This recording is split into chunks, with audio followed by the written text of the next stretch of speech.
What started as just another night at LaGuardia Airport suddenly turned into a scene of absolute catastrophe.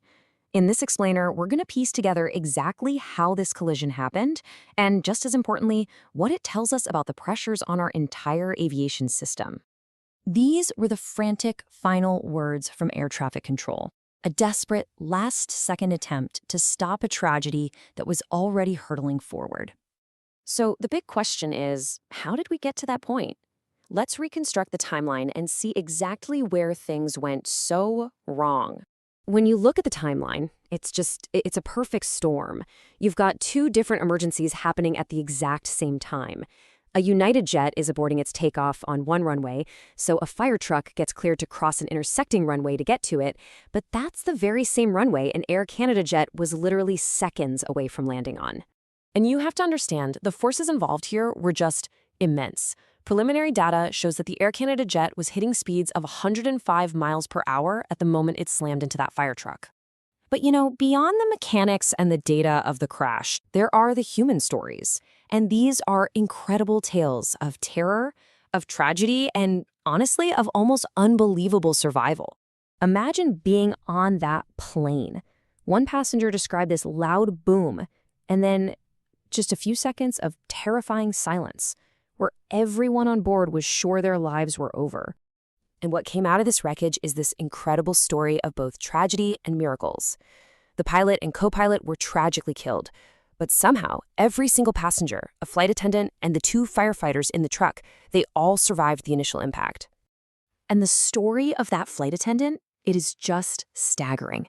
Her daughter said that at the very moment of impact, the flight attendant's entire seat was ripped out of the plane and thrown more than 300 feet. And yet, she survived.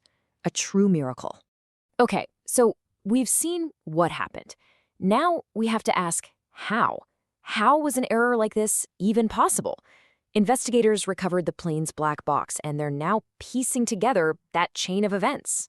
I mean, this is it, right? This is the central question of the whole investigation. How on earth was a plane cleared to land on the exact same runway that a fire truck was cleared to cross at the exact same time? Let's try to put ourselves in the control tower for just a second. It's late at night, the weather is bad, and you're juggling an emergency with a United jet aborting its takeoff. But at that exact same time, on another runway that crosses yours, a different plane is on its final approach. The working theory is that the controller just got overloaded, focusing so much on the first emergency that he lost track of the second one. And if you listen to the tower audio, you can pinpoint the exact moment things went wrong. The controller gives the fire truck permission to cross the runway, apparently forgetting that the Air Canada jet was just seconds from touching down right there. By the time he realized his mistake, it was just too late. And then, in the immediate aftermath, you hear this absolutely heartbreaking moment of honesty. The air traffic controller, recorded on the tower frequency, just admitted his mistake to a pilot from another plane who saw the whole thing happen. And this is so important to understand.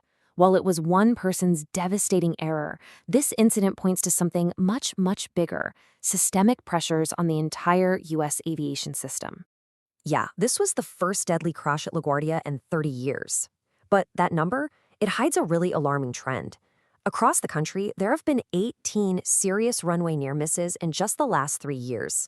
We're talking incidents that were inches and seconds away from being another catastrophe, just like this one. This really gets to a key idea in aviation safety. Human error is almost never just one thing. It's usually the final link in a chain of events. In this case, you had bad weather, the pressure of two emergencies at once, and risky intersecting runways, all before the controller's mistake. Listen to this quote from an aviation consultant. It is chilling.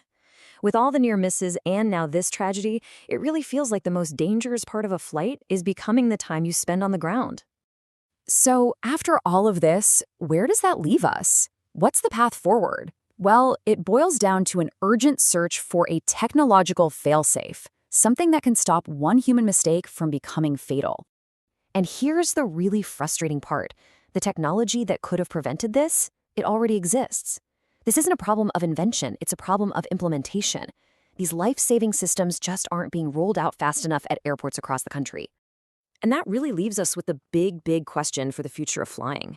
As we lean more and more on technology to be our safety net, Can we ever build a system that's truly foolproof?